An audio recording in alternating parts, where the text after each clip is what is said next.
All righty, good morning. Today we're going to talk about music and how it may be affecting us. Also, what the heck is the church thinking on this one? Wait till you hear about this, folks.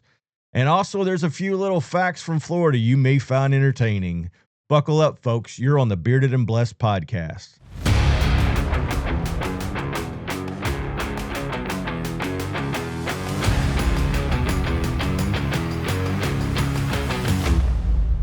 Welcome to the Bearded and Blessed podcast. Honest, everyday conversations anchored in faith. All righty, good morning. I'm glad you decided to join us. I am Todd, and this is Bruce. It's been a moment. We didn't get a chance to film last week. Had to go solo on that one, and it's tough for you and me. Our schedules are like this is the time. If we're ever going to record, it's got to be this time. Things are getting big. So, audio drugs. Have you even heard of this thing? No, this caught me completely by surprise. Well, we are going to jump down this hole, and of course, the ringleader has to be Marilyn Manson. Has to be. I don't know that many kids nowadays really knew who Marilyn Manson was. No, I think I have one song on my gym playlist. Do you? Yeah. Which one's that? I don't remember the Oh, name is it of it's in the John Wick Sweet movie. Dreams? Oh, okay. Well, I actually really liked his version of Sweet Dreams by the Eurythmics. Yeah, no, that was good. I had that on there for a little bit. Yeah, and even what he was trying to convey in the song Beautiful People. You remember that song? Oh, I do. Yeah. We're going to touch on that a little bit today. I think he actually kind of had a valid point about the church and hypocritical status of behavior that comes out of some places. So anyway, we're going to jump right into a video from him that I knew nothing about, but we had talked about some of this stuff in a previous episode. Definitely. And to hear it confirmed was actually kind of eerie. Yeah. All right, let's check this out. That song, Saturnalia, has very disruptive binaural audio in it. The whole record does. If you listen to it in headphones, it will affect your brain chemistry. I started reading about this. There's actual bunch of people in America trying to protest this new. There's some different websites where you can download audio that creates the same chemical reaction in your brain as drugs. And the word that kids are going to get addicted to audio drugs. But some of those are true. Some of those frequencies do have an effect on your brain that make you feel happy or sad. And so is this record an audio drug? It is. It's alchemical and it's binaural and it is it's magic in some way. You see the way he smirked when he said it's magic in some ways? Yeah. I keep hearing my parents tell me that's going to rot your brain out, that music you listen to. Yeah. Yeah, it apparently. It does make me kind of go back and, there were definitely some albums and songs that I knew when I was listening to them that it was like, yeah, this shouldn't be going in my brain. This provokes more of a reaction than it should. Right. Right. And I'll be honest though, I don't feel like it was all of them. No. There's a lot of artists that have come out and talked about that. They're like, it's not everybody. It's not right. It's not all of it. Now I do think the producers and the record companies, these artists are at the mercy of the guy at the soundboard and the producers and whatever they do to the music after it's been played. But if Manson knows about this audio drug thing, then how long have they all known about it? And is music addictive? And is it like the same as what they put in Coca-Cola and everything else to keep you listening? I don't know. I'm telling you, it's for him to say everything that he says, like this is his field. Yeah. And for him to say that he created his whole album to be that way. Yeah. It's an audio drug. Okay. Well, drug dealers sell drugs to make money. Yeah. Okay. So obviously, people next album he comes out with, they're going to be thinking they're going to get the same thing, and they may be. Well, and here's the crazy part. You ever get a song stuck in your head? Oh my gosh, yeah. Is that engineered? I'm telling you, it just blew me away, because when we did the show on the music and the sound waves and all that, I wasn't a huge believer. Yeah. I was a little skeptical of it. I'd never really looked into it. Sure. But seeing this and looking up a little bit on it, Well, I'm like, bring that back up. Read that out. We did a little research about it real quick, and oh man, listen to this. All right. So, audio drugs, also known as eye dosing or digital drugs, are specially engineered audio files, usually binaural beats, designed to simulate the effects of recreational drugs or alter brain waves to induce mood like euphoria, relaxation, or high energy. They work by playing slightly different frequencies in each ear, such as eye dosing, to create a perceived high or trance state. Trans state. That's craziness. So, man, you could jump down some crazy, crazy places with this, but could whole movements of society and behaviors be altered by some of this? This goes right back to the CIA crap in the 60s and Yeah. all that. Yeah. That, oh, no, yeah, well, they might have, and no, they're not doing it now. No, they just pretty much perfected it now. Well, and he's telling you. What's in our commercials? Yeah. Like, what is going on with what we're allowing inside of who we are and inside of our brain? So, going a little deeper with Manson, so he was Alice Cooper on steroids. Okay, yeah. In fact, I guess him and Alice have done shows and stuff together before, and Alice was like, "Oh, real original, a weird guy with a girl's name." But Alice Cooper was never like this antichrist Satanist kind of guy. And of course, one of Manson's biggest albums was Antichrist Superstar. Okay. And I don't know a whole lot about him or even what was going on then, but I know that he was heavily ostracized by the church, even as a child. Like, he was in the school, a Christian school, and bullied pretty heavily in the school. And he's kind of a product of the way that church and the way those people treated him. Wow. And so the song Beautiful People is really kind of about you people in the church kind of act all high and mighty and like you're great and this and that, and your crap stinks just like everybody else. Yeah. And I haven't read the lyrics or listened to that song in years, but I'm sure if we were to look at it, that's basically what's going on. And so this kid turns away from everything because of the way he's treated by Christians, not Christ, quote unquote Christians. And yeah, and that's the big thing. Is what ends up happening is you have a handful of these organizations that label themselves as churches. And what happens is they behave in a way that does not align with who Jesus is. You know, the Bible tells us that we're supposed to be ambassadors of Christ or representatives of him.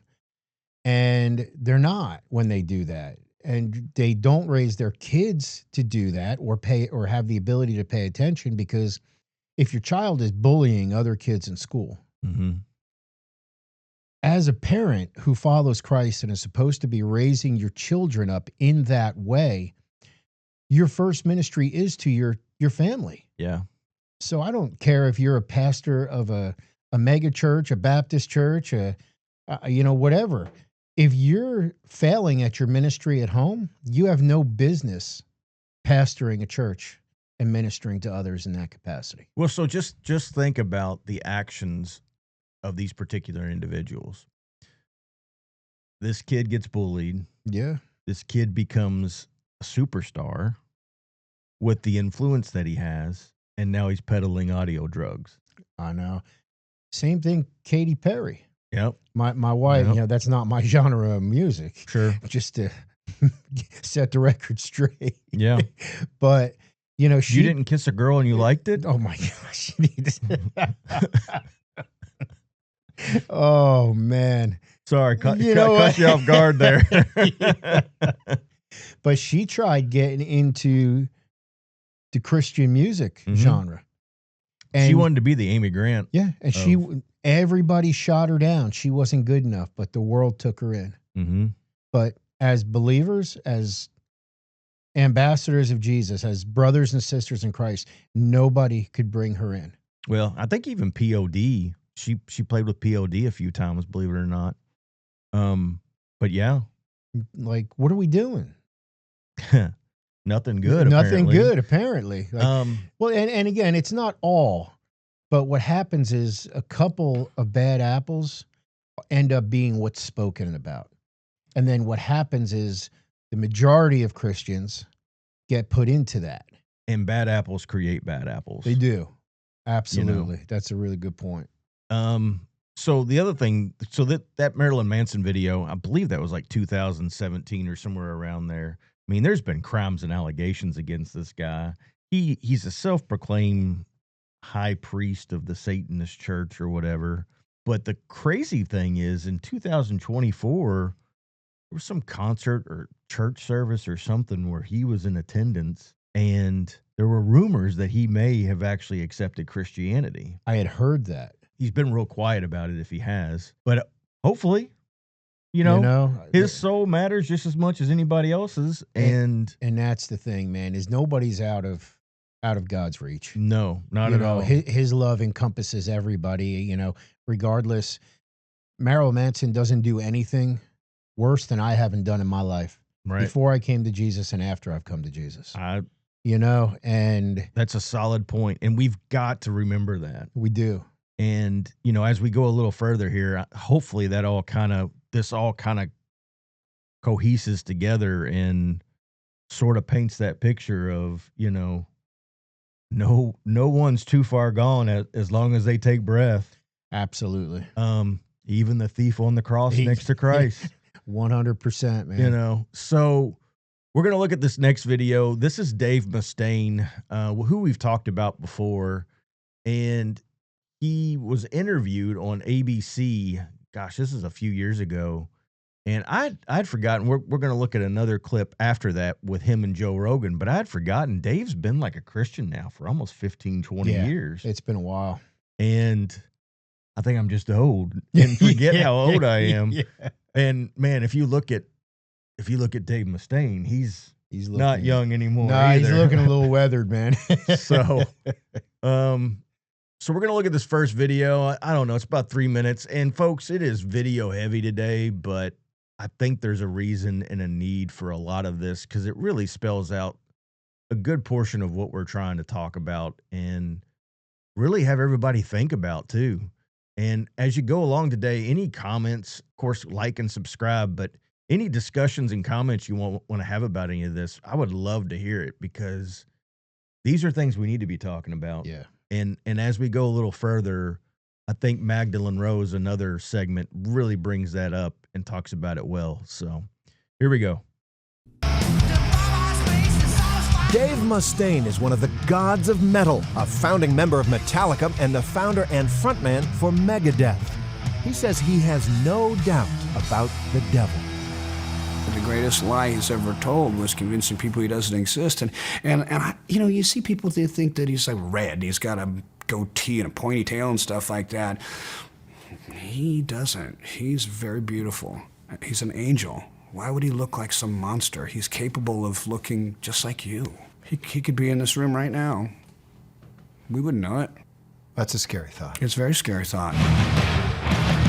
Mustaine is currently on tour in Europe with what's called the Big Four, his current and former bands, plus Anthrax and Slayer. Are people right when they say that heavy metal music is infused with the power of the devil? In some cases, yes, but not in all cases, because you've got great heavy metal bands that believe in God and glorify Him. We pray every night before we go on stage.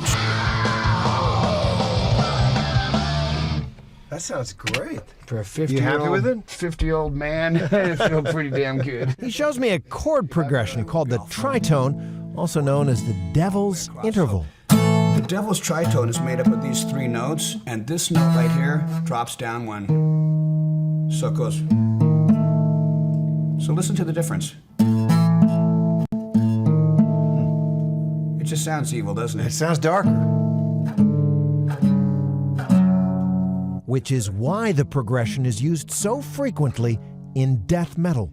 Mustaine says he is a Christian now, but wasn't always. My mom was a Jehovah's Witness. I was brought up as a witness, and I revolted into the witchcraft because I hated going out and knocking on people's doors. Yes, witchcraft. As a teenager, Mustaine says, he cast 2 hexes. The first was on a bully who sucker punched him. From what I heard, he got in a car accident, and something happened to part of his body that I had targeted in the hex, and that showed me that it was real. The second was on a girl he was in a class with. Everybody wanted her, including me, but she was so out of my batting average and just totally out of my league. And I did it, and the next day she was in my apartment. You were convinced that these hexes, spells that you were casting, worked. I was, and I do believe in the dark side. Most people think that, black magic and witchcraft and stuff like that isn't real or it doesn't work, and I know that it works. Mustaine's fascination with the occult continued into his adulthood. I was doing a lot of blood pacts with people. This is before we found out about AIDS. It was real simple stuff where you cut your thumb and you rub it with somebody else and become blood brothers. I don't want to make a spiritual covenant and mixing my life with somebody else who I don't know who they are or how they are. The Bible said that blood is life. And like so many people we have met, Mustaine believes that he opened the door to demonic forces, which had a profound impact on his life. Was your abuse of alcohol related to the satanic influences that you'd been dabbling in? I'll say this. Every time I drank, I did not always do activities that were satanic, but any time I had been doing anything that was satanic, I had been drinking. So Does that make sense? Yes, it does. There was a relationship then. Absolutely. There are some songs Mustaine will no longer sing. Like Megadeth's cover of the Sex Pistols' Anarchy in the UK. And he says he believes he's better for it. I think that I'm more dangerous now that I've become a Christian than I ever was before when I was trying to go the opposite route, because I'm armed with the truth now. All right, so we're going to do another Dave Mustaine video too, but keep in mind that, Dave was raised Jehovah's Witness, which we all know is not a valid denomination of Christianity. Yeah, even though they identify themselves as Christians now. Correct. Their term for Christianity does not match what true Christianity No, is. it's not a biblical depiction Not at all. of what that all was or what that all is. But he still brings up a really good point in this next video, talking about how the quote-unquote church treated him, his sister, and his family. And that goes across all denominations. Yeah. Usually it's kind of church specific. It's not necessarily, but we'll talk about it a little bit more after it plays. For me, I try and set a good example with my behavior. I don't ever try and apostolize or whatever they call it. Proselytize. Proselytize, yeah. Or even same thing with, drinking or anything like that. There's a saying there's nothing worse than a newly sober drunk. So I try not to tell people how to live their life. But one of the things I didn't like about that was they had this thing when they didn't agree with something, the elders of the church would gather together and they would talk about the person in question, and they would disfellowship them, or a lesser degree would be disassociate. And what is disfellowship? What does that mean? You are ostracized. Ostracized. So you're not. You still have to go to church. You still have to show up. You still have to do all of the no one talks to you? rigmarole. They cannot. Yeah, they're not supposed to. They're not supposed to. My sister got disfellowshipped, and the girl that brought the accusations against my sister had lied. She had said something about my sister and this other dude being together, and I knew that it wasn't true because my sister liked the other brother. So she got disfellowshipped, and that was pretty much when I started to want to get away from it all because, I wasn't really old enough to see any other inner workings of organized religion or stuff like that. But there's a lot of exposés out on that. How long does a disfellowship last? Who knows? They could just decide? I guess. And so it was sins. You'd have to do a sin. Is that what it is to get a transgression? Something that was unacceptable in their eyes. And then you got defellowshipped. She did. Yeah. Or a person would get defellowshipped. So I don't think they did a great job spelling out the difference between Jehovah's Witness and the regular, right. What biblically is the difference? I mean, technically, Jehovah's Witness is classified as a cult. Yeah. Is what they're classified as. And you could tell that by some of the things he was talking about. Mm-hmm. When he was talking about the disfellowship and nobody can talk to you and you're not allowed to hang out with these other people.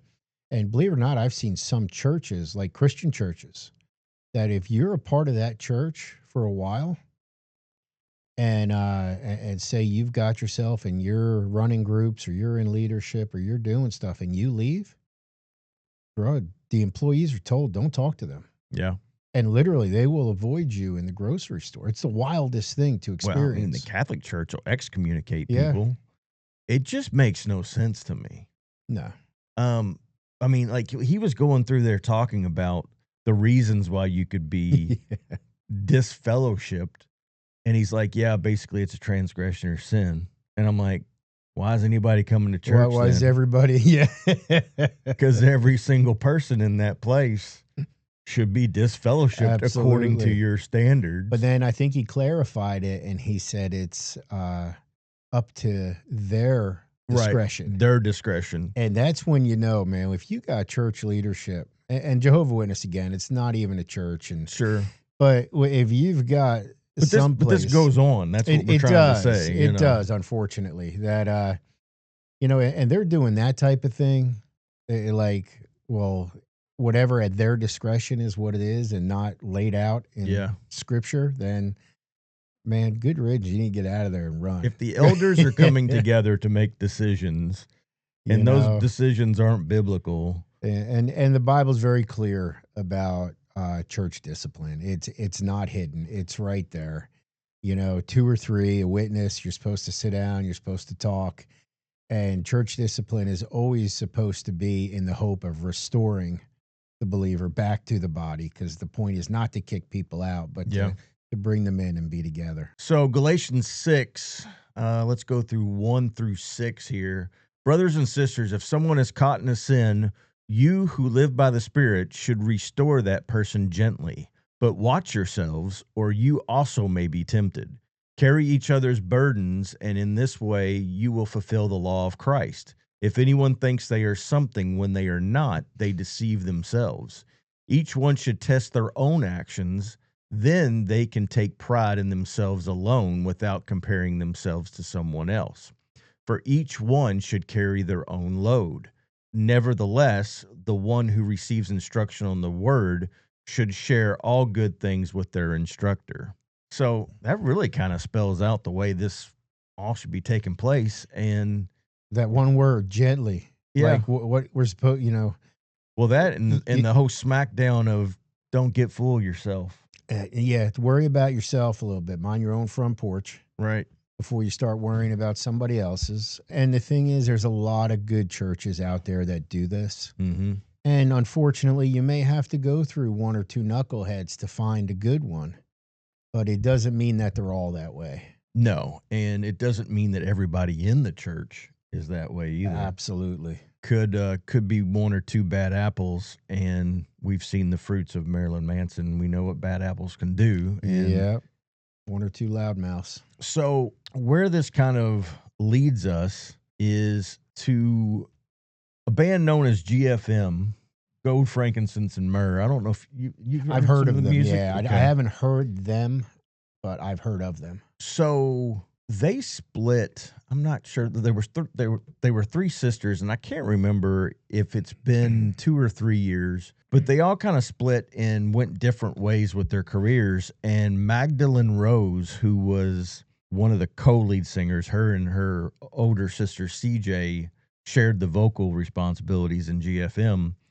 And Magdalene Rose, I think she was the middle sister, she decided, I'm going to stick with this. I'm going to keep going. Her career has taken off on many levels, and she's married to the drummer from Seventh Day Slumber. You heard of those guys? Yeah, I have heard of them. Yep. So interestingly enough, she's had some issues with the church, a lot like the things we're talking about. And they're Christian bands. And they're Christian bands. All right, so this is a pretty long statement that Magdalene Rose had to say, and man, I was floored when I actually read what she had to say. And so we're going to take a look at that, and I want you to think not only about the church that you're in, but yourself. And each of us need to think about ourselves as we're reading this, because have we done to anyone the things that have been done to the people we've even had discussions about in this show so far? Like, what have we done, kind of thing, and what do we need to address? Just like Galatians 6 was talking about. I'm going to go ahead and read what she says, and like I said, it's a little long, but keep in mind as we read here. I don't make many posts like this because I try my best to focus on the good things that are happening in my life, but it's gotten to the point where I need to say something. When Blaze and I got on the bus last night after flying home from our anniversary trip, we found out that several churches have called and either asked for me not to be on their shows, or they've completely canceled the show, strictly based on the way I look and the music I play. The show on May 17th in Granbury, Texas was canceled, the entire show, not just her portion. And I can only hope the Y2K Reloaded tour doesn't get canceled because of me. I know rock music and metal music aren't everyone's cup of tea.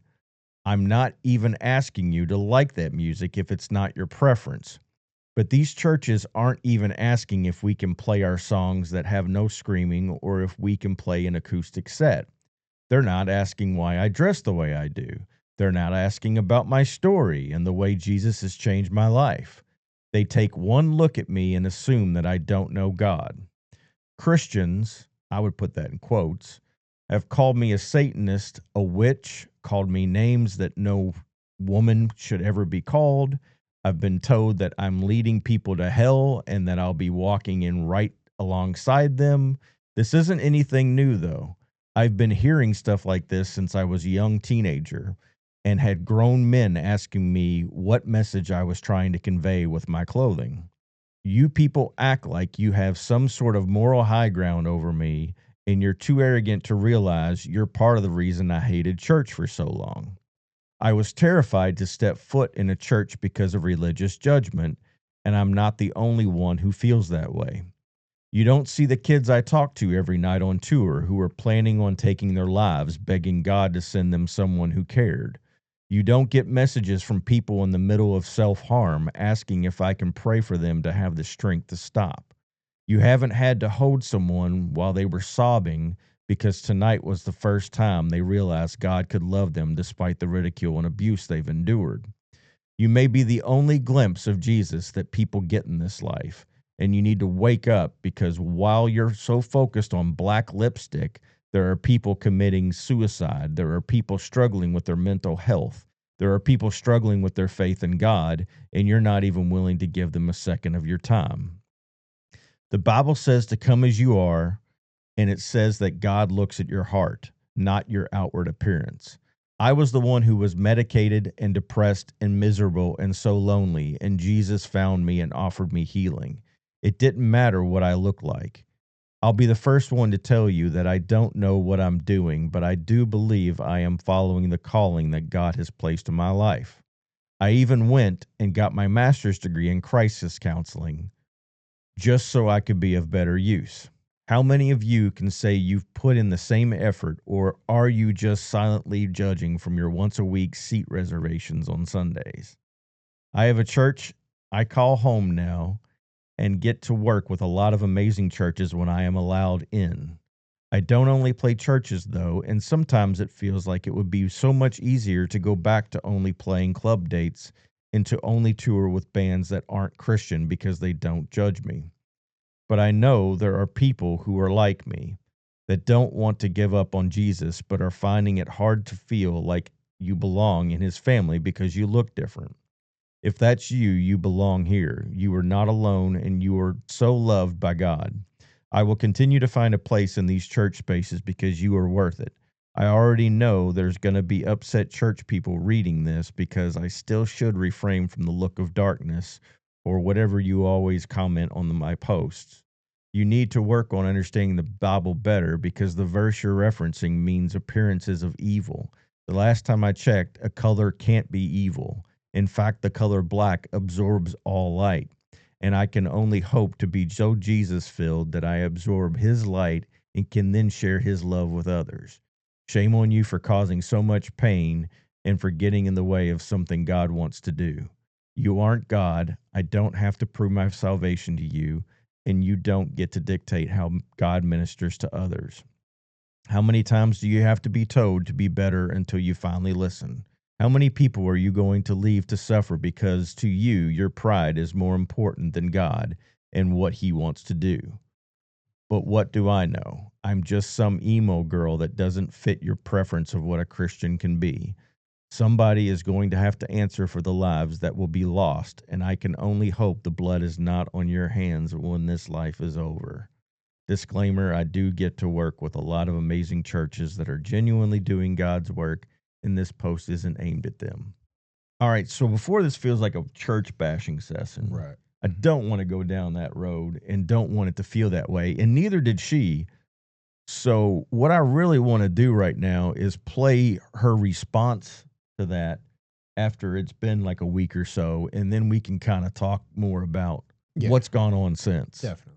Hey guys, it's Magdalene Rose, and I have a really, really cool update. It's cooler than the news articles, cooler than the numbers, cooler than whatever has been going on throughout this whole process. If you've been keeping up, I made a post about a cancellation we had due to the way I looked. Just also expressed my frustration over the years of getting calls of cancellations because of people saying that I couldn't be Christian because of my clothes or the makeup that I wear or the music that I make. Normally, I don't get a chance to explain myself or any sort of communication from any of these churches. And it's really awesome because yesterday I got a message from the youth pastor that canceled the show. His wife sent me a screenshot of the message that he wanted to send. And it was a really heartfelt apology, explaining that he wished he would have done things differently and, acknowledging that there are people that are being reached through this music, and just hoping that I could forgive him. I just wanted to say how big of a deal that is. It's really easy to make a post and then for news outlets to share it and for people to get on and argue and just talk about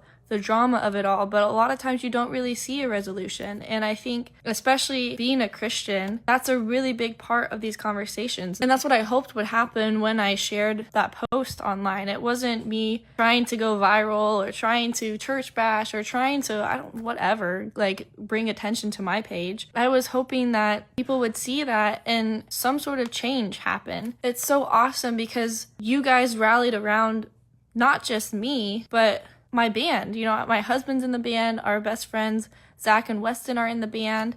It's a whole family out here, and you've rallied around all of us and carried us through this season. Even if it seems short-lived, this stuff has been going on for a long time, and so I really appreciate all of you guys just rallying around us. Change happens when people speak out, and all of you have been sharing your stories. All of you have been offering encouragement. I think it's so awesome to see this happen in real time, and I think that's the first apology I've ever been offered when it comes to situations like this. So important to see that resolution can happen. We can discuss things despite our differences. Change is happening. I've received messages from people saying that they're willing to give church a shot again. It's the first time they're going to church in years, but if all of these people in the comments really do believe what they're saying, maybe they can belong in church too. And I've gotten messages from people on the opposite side of it apologizing to me because they've realized the judgment that they have had in their hearts, or trying to change the way they view people. And I think that's so awesome to not just see change happen with one person, but to see the ripple effect of all of this. And what started out as something super frustrating, God has just moved completely. I hope this update encourages people. Things can be solved. Things can change. It all comes from just having a conversation, being willing to speak up. I thank you guys so much for being willing to speak up on my behalf. Thought that was pretty powerful. That's incredible. And you know what? And that's the way that it's supposed to be. Mm-hmm. You know, if something's going on with another brother or sister in Christ, like, we're supposed to be able to bring it to their attention. And if it's an issue that they're wrong on, if they're operating out of pride or out of some type of religious attitude, the correction is what you're looking for. Mm-hmm. And, you know, and something, this is a really big thing. I've wanted to plant a church forever. It's been, I don't even know now, 6 or 7 years since I wanted to plant a church. And my wife and I, we've been a part of some really rough churches, and we've been a part of some really great churches. But for us, we more or less came to the realization that in America, the institution of church that we look at and the way that it's identified is not what Scripture talks about, in my opinion. In Scripture, the church is referred to as the gathering of the people. That is the church. It's not the building. The building is just the place we go to, but yet now the believers are not identified as the church, but rather the building or the company, institution, the non-for-profit, whatever you want to call it, that's identified as the church. And that is the problem. Yeah. Yeah. Because if one person out of 1,000, 3 people out of 1,000 judge somebody harshly, that person leaves and says, the church hurt me. And Jesus becomes the snake oil. And Jesus becomes, well, if that's what Jesus is like, I don't want nothing to do. Well, that's not what Jesus is like. Because if you look in Scripture, it shows you what he's like. Yeah. He is literally the manifestation of God's love. Yep. We can know who God is by looking at Jesus. And I think it's important that she brought up the fact that, like, you didn't even try to talk to me. You didn't even try to get to know me. So back when they were GFM, I interviewed them twice. And then I spent a whole day with them and their family. Wow. I mean, listen to the girl talk. Yeah. Like, it would take you 5 minutes to realize this girl is not evil. Right. So pictures and music is your, I don't know, like how do you even come to that? And quite honestly, I thought we were pretty far past a good portion of this. And it's like, wow, I guess not. I guess it's a cyclical problem. You know, so I did a thing, and I'm not going to talk about it because most people don't agree with me on it, and I really don't care. Right. But when you look at the history of Halloween, okay, when it hit America, at some point, consumerism and Hollywood told you what evil looks like. And that was sometime in the 70s when the movie Halloween came out. Yeah. And all the costumes started to change and everything started to become darker. And now we've taken that and we think, oh, well, that's what evil is because look at the movie. Mm-hmm. So now I can identify what evil looks like. Yeah. And because I get this feeling in my spirit, it might have been the pizza you ate last night, but you know, I get that little feeling, oh no, that's satanic. When in all reality, the religious attitude is more satanic than anything, any makeup, anything like that. Who put Jesus on that cross? And that's what I mean. Who did he have the biggest issue with? Who did he constantly rebuke and tell, bro, you're wrong? You brood of vipers. It was the religious people. So I like have this guy in my office up here, and you know, there's certain people that would walk in and look at this and be like, what the hell? I know it. What this represents to me is every bit of humanity stripped away from their flesh. And I'm talking about race, gender, creed, religion. And this is the person I'm called to love. I'm called to love the person within, stripped away from all that nonsense that we have categorized each other as. And so that's what this means to me. This ain't about Halloween. This ain't about evil. This ain't about demonic spirits. Yeah. And that's the only reason I bring that up even. It's like, I don't know, man. I'm just baffled. Like, you know, the thing is this, like, followers of Jesus need to stop trying to discern spiritual things with their carnal mind. yeah, it's a good Okay, point. because you can't do that. You're going to get it wrong every time. And they need to open up the scripture and look at it. And what are we called to do? We're called to be patient. We're called to be kind. We're called to be loving. We're called to give one another grace, forgiveness.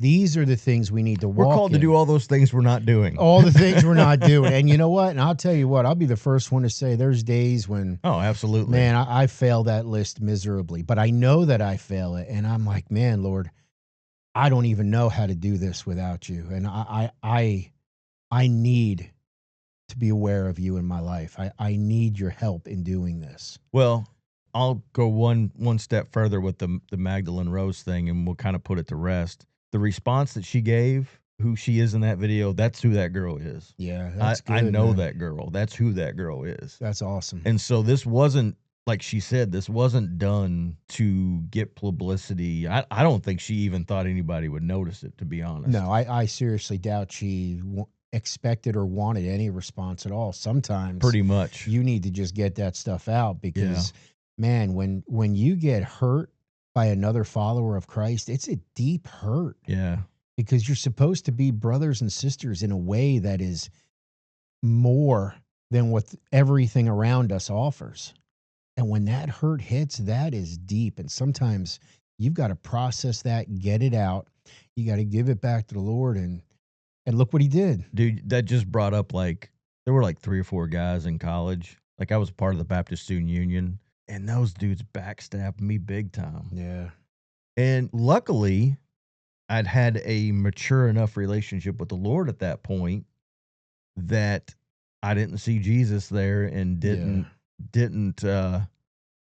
blame Christianity on those guys' actions.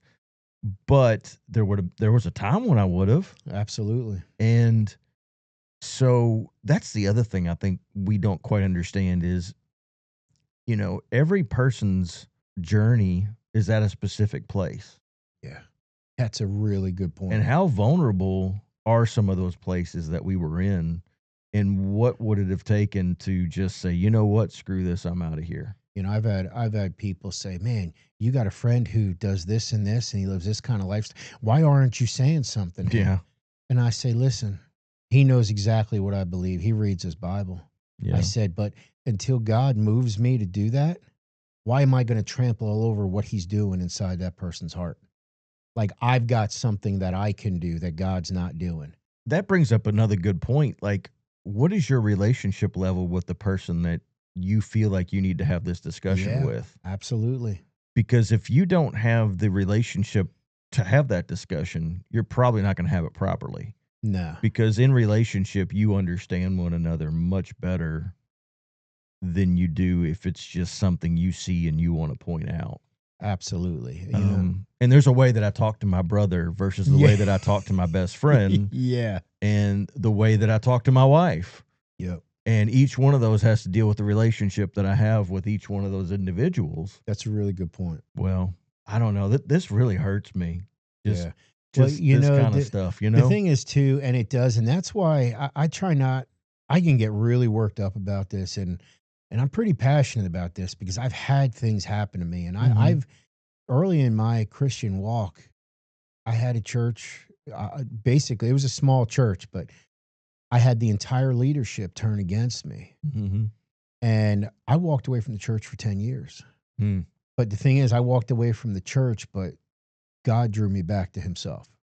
Well, and that's the point. And so in some ways, I feel like I was the coward because I was the one that felt like this girl feels, listened to that same kind of music and wanted to express it, but was like, I'm not dealing with the religious judgment, so I'll play your little religious game. Yeah.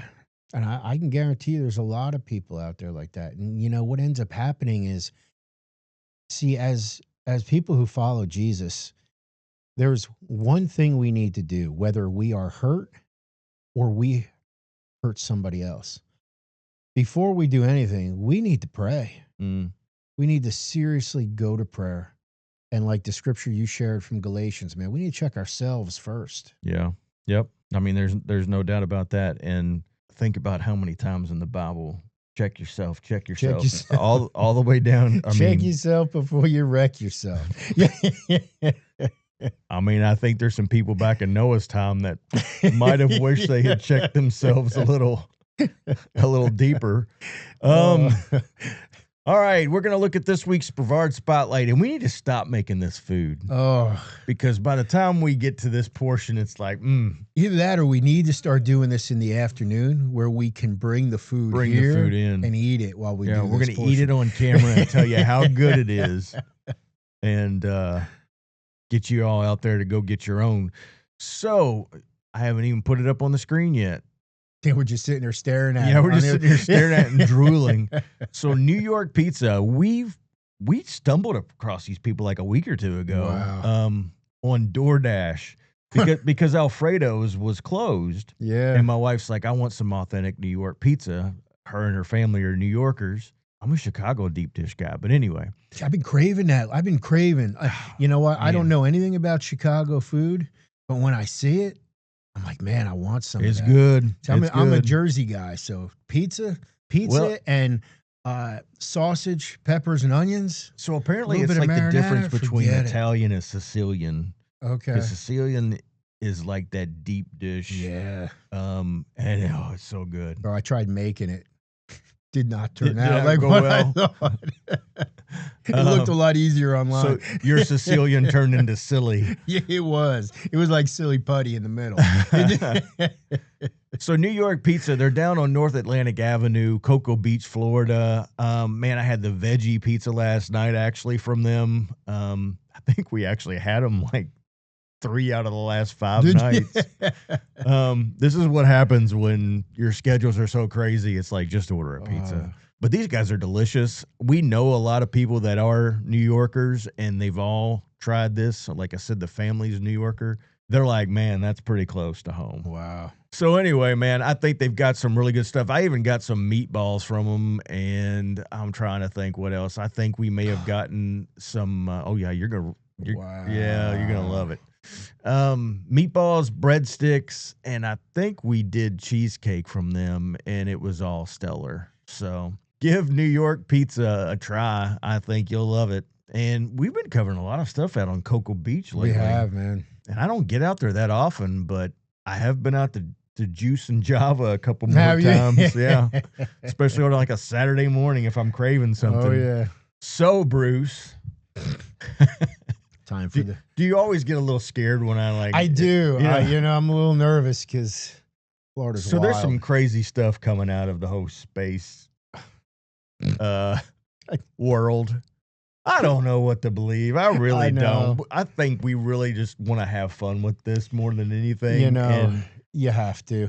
And just not take it so seriously. It's like, I don't know what they're doing. I don't really care what they're doing.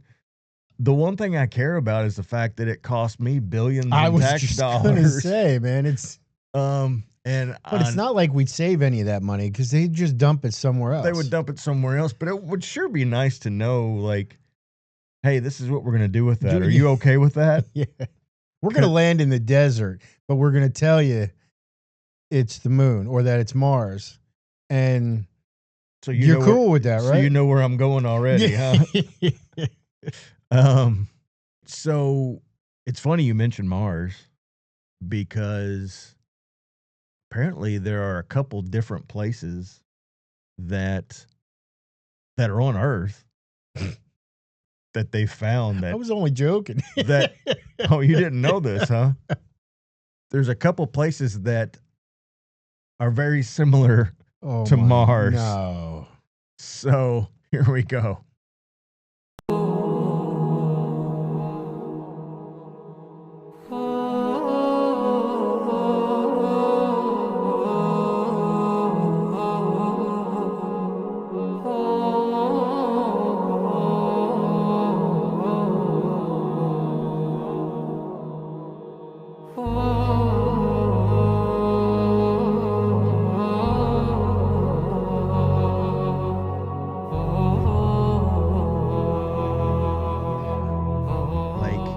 Are they building it for us to one day go there? And I was thinking about this the other day, Bruce. I hate it when I get to thinking. Yeah. The Godstones, right? Yes. Yeah, I remember those. Let's narrow down the population. You remember when they were like, occupy Mars? Let's send all these people to Mars. I do. Seems like a real good way to get rid of a few people. Put them all on a ship and just send them out wherever. Question is, who are we getting rid of? I guess the volunteers at this point until it's non-voluntary. I think if that would be part of a narrative, I mean, think about think about this. The sticky, poke. The poker. Yeah. Yeah. If the thing that just got black boxed. Right. Yeah. I just read some reports about all that stuff too that are mind-numbing. Over 80% of the population took that, and over 7 million infants in the past 18 months were given it as the first round. And if you don't know what we're talking about, then you're not in the know. But I got no words. I don't either. But in that case, that's voluntary status. Yeah. And so let's take the volunteers first, and we'll deal with whatever's left over, kind of thing. And man, that's getting really deep and really dark. But I just happen to think about it. I'm like, okay, that would be a real quick way to get rid of some people, is ship them off to quote unquote Mars. Figure if half of the 80% went. Well, in this case, you send them to Canada. Is that where that is? But there's another one. What were you saying? The 80%? I said if half of the 80% that got stuck, because right, they went to Mars. That's a lot of people. Well, yeah. Like, okay, so here's the other thing that bugs me about space travel. All right, you saw the size of that Artemis 2 rocket, right? Yeah, 4 people, and why couldn't they land? Yeah, I don't know. So if we didn't believe Mars being in Canada, maybe it's in Algeria. Let's take a look at what this guy has to say. So the picture on top is apparently a picture of Mars. And this picture right here is a picture of Algeria. Now that's really odd. Can you please tell me why Mars looks exactly like Algeria? What is NASA hiding? So oddly enough, if you start looking around the internet, Algeria is known as Mars on Earth. Oh, boy. But it gets even crazier when it comes to Mars. Would you like to chime in? I kind of laughed at this a little bit and oh, yeah, no, we didn't go anywhere. Sure we did. No, we didn't. Come on. This is getting ridiculous now. Again, when we get together, Bruce, it makes my life so uncomfortable.